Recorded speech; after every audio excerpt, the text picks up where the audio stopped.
My name is Joy Grant, and I'm the program coordinator for the graduate program in Psychometrics. I think the best way for a sixth grader to understand psychometrics is it's the study of surveys and tests.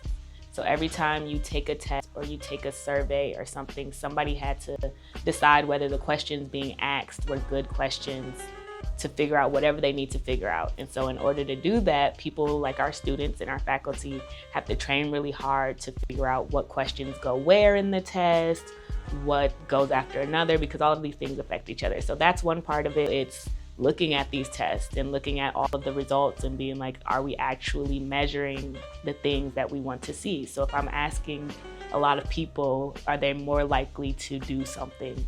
Am I actually getting information that tells me what I was looking for?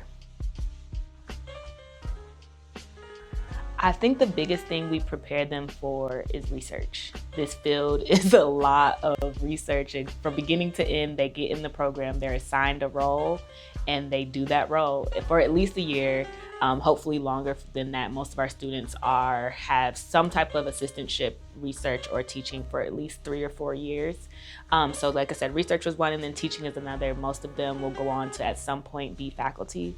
And especially since most of our students are Black and brown, and there are so few Black and brown professors in this field, it's really important for us that they come out being able to not only know what they know, but teach it to those, especially those who look like them and really need the information.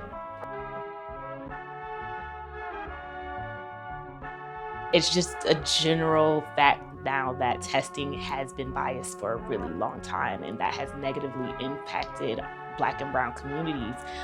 So when you look at tests like the GRE and the ACT and the SAT, and you look at the people who are making those tests, statistically for a long time, that wasn't the people who were always going to be taking them.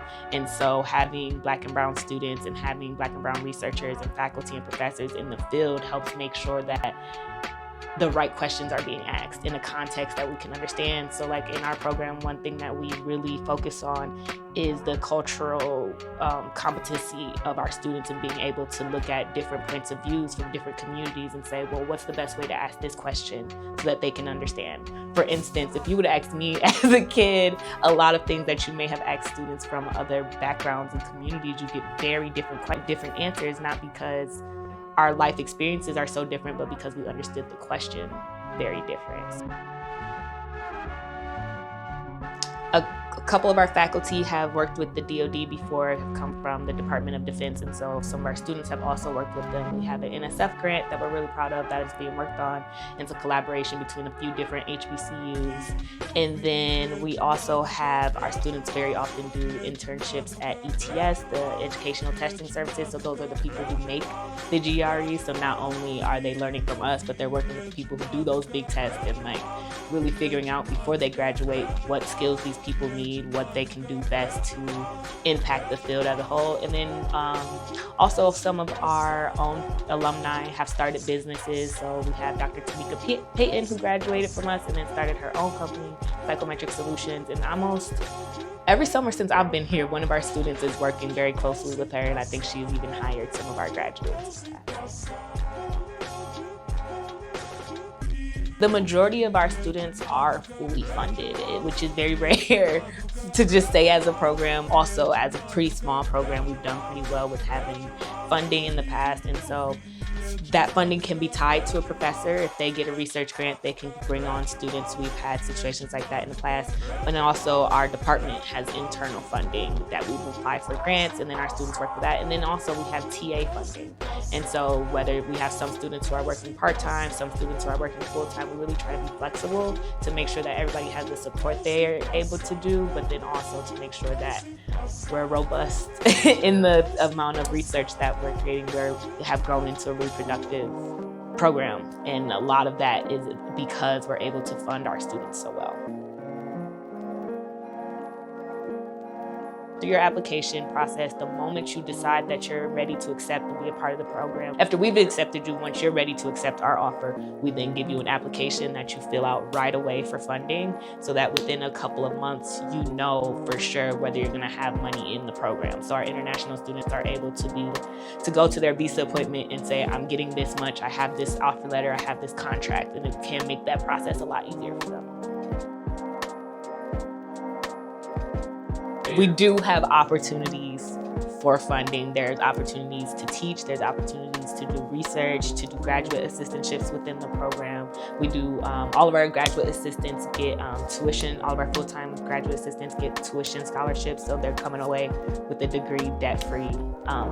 We want to set our students up to succeed the moment they leave the program. People might not realize it's a STEM program. Psychology in general is a STEM. You're not doing psychology without some form of math along the way. But specifically in our program, we are very math heavy. So it's a social science, it's a psychology, but it's also a math thing. And so I think right now, in just the last 10 years of education, the STEMs have been looked at in this great realm of like, oh, now that's education. But there are so many different ways to apply that to everything. And I think that Psychometrics is a great way to do that, because while this is, like I said, a psychology program, this can be applied to literally everything. So we have students who are coming from other departments and taking our classes all the time in the education department, in the applied sociology department, because if you're doing any type of research, you should be able to know what type of questions you should be asking. And so if you do research, you need psychometrics. That's just how it works.